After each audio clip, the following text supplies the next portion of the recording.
Welcome to The Real Generation Gap. I'm Rudy Ruiz. I'm Fred Stilley. And today we're going to be discussing Sin City from 2005. 20 years old, this movie. I couldn't believe it. I know, same. So this was directed by Robert Rodriguez and Frank Miller with special guest director Quentin Tarantino, which is always interesting. And yeah, I think because I realized it was 20 years old, I felt I needed to rewatch this one. It had been a few years, and Robert Rodriguez has been popping up in a lot of interviews and podcasts lately because of his new kind of film production company he's starting. And yeah, so I wanted to watch it. For those who aren't familiar, this is based off a graphic novel by Frank Miller called Sin City. There's several different, comics and books, and this takes three of those stories and kind of combines them into one film. So did you see this when it came out? Or yeah. Okay. Yes, I did. You did. How'd you feel about it? I love this movie. Well, I love Quentin Tarantino. Okay. Because I don't know what he does when he's not making a movie, how he lives. Mm. You know what I mean? It's a guy that's that way out, kind of like how Marilyn Manson was, right? Like when you're not doing this weird Hollywood stuff, what is your real life like? I picture him like sort of driving home in black and white, right? Like going in his kitchen in black and white.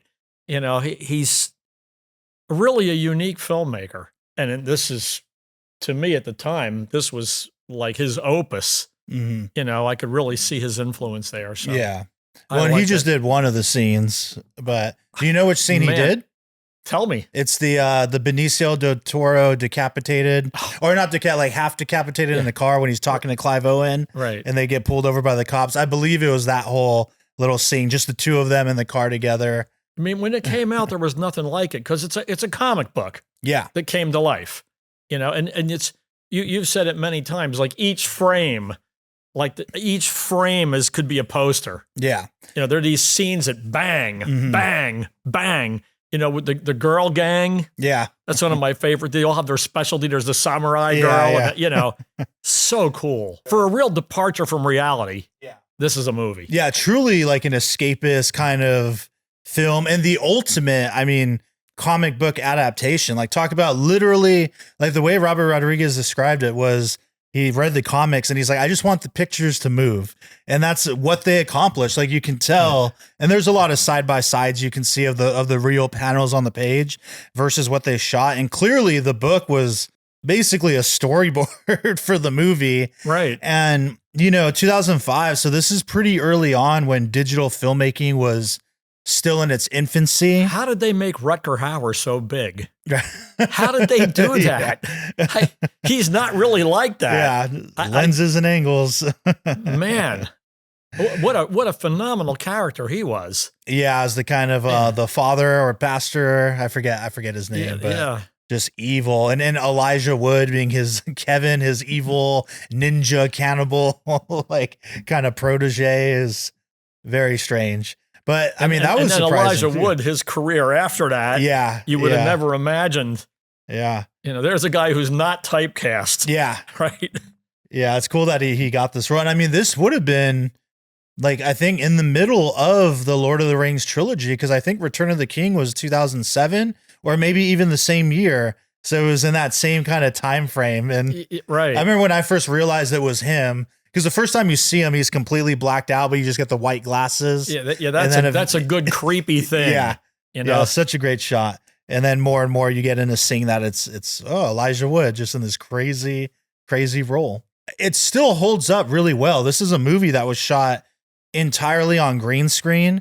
And normally I really don't like that kind of thing. It's like, just build the set, let's just build it as much as you can. But I think this movie is like a perfect application of digital filmmaking and digital environments because it can be fake and otherworldly because it's the comic book. Yeah, because it is. That's the whole entire point. It was so groundbreaking at the time. There's nothing like it. Yeah. And I love it. Even on the poster here, it's all black and white except the word Sin City is in red. And they utilize that in the movie. Yeah, a lot of the blood. Right. Like the red Converses on Clive Owen and stuff.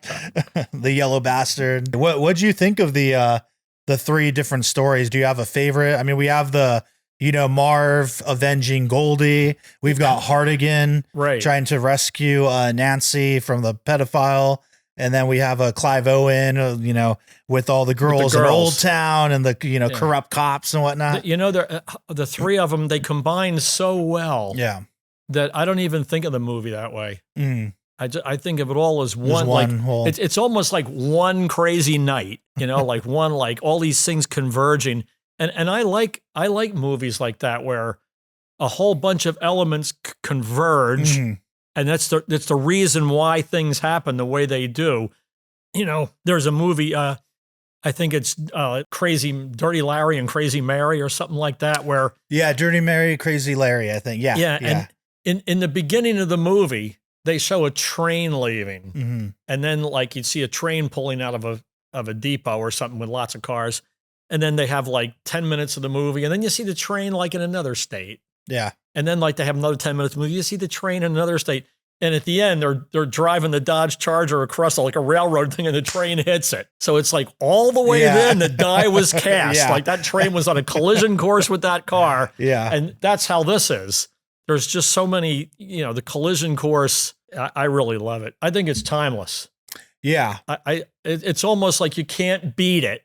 Yeah. And anything would be derivative. Yeah. And it spawned like several movies in its wake, right? Oh, the one with Bruce Willis, the one right after that, right? Zack Snyder's 300, also based off Frank Miller graphic novel, similar type of effects. Frank Miller went and directed another movie called, I think it was The Spirit, that flopped. That was like the same exact style. Zack Snyder, I feel, did another movie that was also kind of similar. So there's a few of them popping out, and even others unrelated to Zack and Frank, but that kind of tried the approach of, all green screen, fully digital. And I don't know that any of them quite did it as well. Maybe 300, in my opinion, is the only one. I love 300. Yeah, 300 Thermopylae. That's the one that the Greeks at Thermopylae. That's the one. Yeah. Yeah. That's fantastic. Yeah.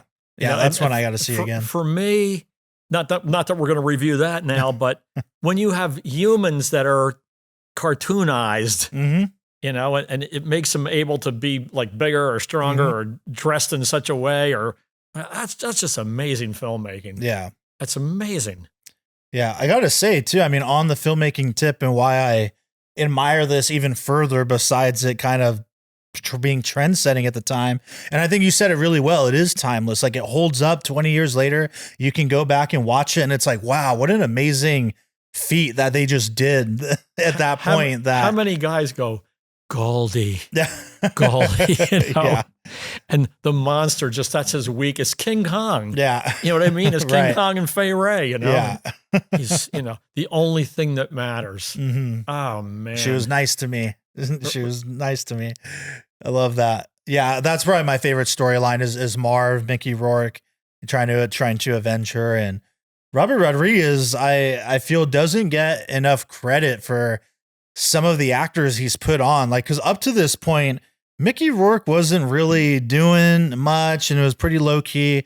He put some in Once Upon a Time in Mexico a few years prior to this, a couple years prior, bit part, gives him the big role in this movie. And then after this, he was definitely popping up way more. Oh, yeah. He got The Wrestler in 2009 by Darren Aronofsky, I really which is like a great that. movie. Marissa Tomei. That's Yeah. That's the two of them together. And I don't remember if he got an Oscar for it or maybe at least got recognition, but I kind of think that was the end of his great.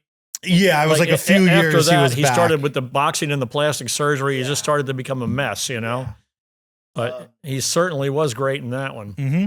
Yeah. But yeah, and I mean, Salma Hayek, we wouldn't really have Salma Hayek without Robert Rodriguez. But yeah, I mean, I just love too, again, the filmmaking side of it, just how driven Rodriguez is and how quickly he was able to turn this movie around and do it the way he wanted. So the story goes, he wanted to adapt the book or the graphic novel.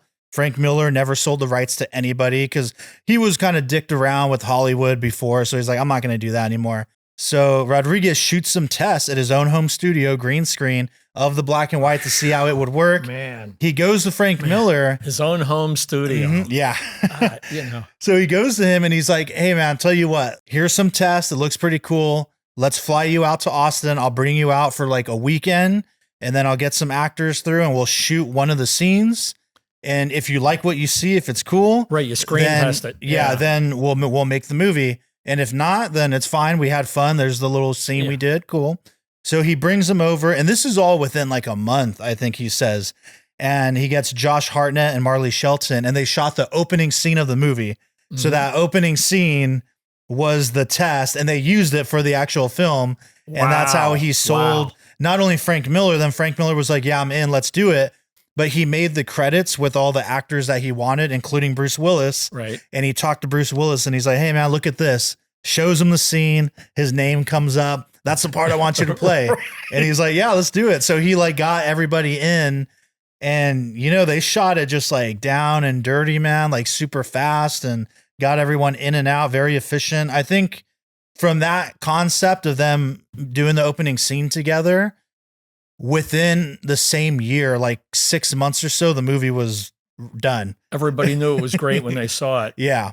Something new, something fresh. And to me, being at my age, this is the evolution of the early 60s when they had like Peter Gunn and the Green Hornet and even like Route 66, right? Martin Milner driving a Corvette across America.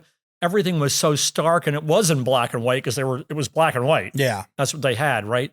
So for me, when this came out, it was like the evolution of that. Mm-hmm. Like those guys didn't have any techniques. Yeah. They were lucky to have a 3-camera shoot. Right. Everything was super on location, where this was nothing on location. It was like, this is what black and white could be. Mm-hmm. This is the evolution of this. And I like those old shows. Yeah. I go back and watch them now, being a geezer. You know what I mean? It's like, it's going to hold up forever. Yeah. It created a genre practically. Mm-hmm. And that backstory is so great. Yeah. I love it. Just that's real art. Yeah. A bunch of guys that knew what they were doing and knew what they wanted to do, and they just bang, bang, bang, bang, did it. And figured it out, because the technology was fairly crude, new at this point. Like digital cameras, like up to now, or up to 2005, the only like big feature film shot on a digital camera was Star Wars Episode 2, Attack of the Clones. I think Collateral. The exact one, Attack of the Clones. Yeah. I think Collateral, Michael Mann, with Tom Cruise and Jamie Foxx. That's a great movie, by the way. I think that was 2003. I think half of that, maybe all of it, was digital. And there were some other low key movies, the Dogma 95 movement, a lot of indie stuff. But as far as big films, like nobody wanted to touch digital, and let alone all this green screen, high contrast stuff. So the fact that he like on his computer at home, shot it, and granted he like built out his own studio by this point in his career, but that he had the vision, and made it happen. Yeah, it's almost like done in his pajamas. Right. Yeah. It's almost like a James Cameron kind of attitude, mindset of like, okay, I want to do this, but the technology isn't here yet. So I have to figure it out and make it, and I really appreciate that kind of work ethic, I guess, and artistry. Yeah, it's a visionary thing. Yeah. Yeah, we don't get many of those people, anymore. But yeah. So this is what makes it rating it hard. Mm. Because do you give it a 10 for what it is? Right. I mean, when we first started out, like you were kind of like, I'm not giving anything a 10. Yeah. But it's just a great movie. I don't know why we even rate these movies. I mean, I'm going to go 7. Just if I put it in the category of just all movies, I'll put it up at a 7. If I were to put it in a list of movies that kind of changed the game to some extent, it would be in there, maybe higher. But I mean, all the actors, I think, crush it. I love the noir voiceover kind of stuff. Again, the visual effects hold up, like his music. The amount of personal conflicts. Right? The whole thing with Elijah Wood. Yeah. I mean, the personal conflict is so serious and deep. Mm-hmm. This movie is a major commitment. Mm-hmm. All the actors, they had to make a major commitment. Mm-hmm. There's no like wishy-washy character that's really, just like a side guy or something. Everybody's vital. Even the girl gang, every one of those, even though they're sort of a unit as a gang. Yeah. But each one's identity is so cool. Yeah. So cool. Yeah, very much so. I'll go with you with a 7 on it. I Stacked cast too. I mean, I'm not going to name everyone. If you can look it up, everyone. But the cast. I mean, everybody was a somebody. Yeah, I love it when they all come together. Like everybody realizes it's going to be great. They all want to be in it. They're sort of like, I'll do this one for free. You know what I mean? I'll do this. Like I want to be in this, whatever the terms are. Yeah, and it's cool to be able to get people like that. He was able to pitch it to someone like a Rutger Hauer or a Powers Booth, and those types, because you would think there'd be a lot of actors that are like, what are you talking green screen? Like, what is all this? Nah, we're not doing that. But he got some hitters, man. Some real hitters in this one, and even probably took some people that weren't hitters and made them into hitters. Yeah. And I always love that too. Yeah. All right. The right part for the right guy. Mm-hmm. Well, that's everybody. Let us know what you think of this movie. Do you like it? Do you not like it? Do you like the sequel? I don't. We didn't even talk about that, but we'll leave it there. But yeah, let us know. And as always, if you've got any suggestions for us, leave a comment, let us know, and we will get to that review. Cheers.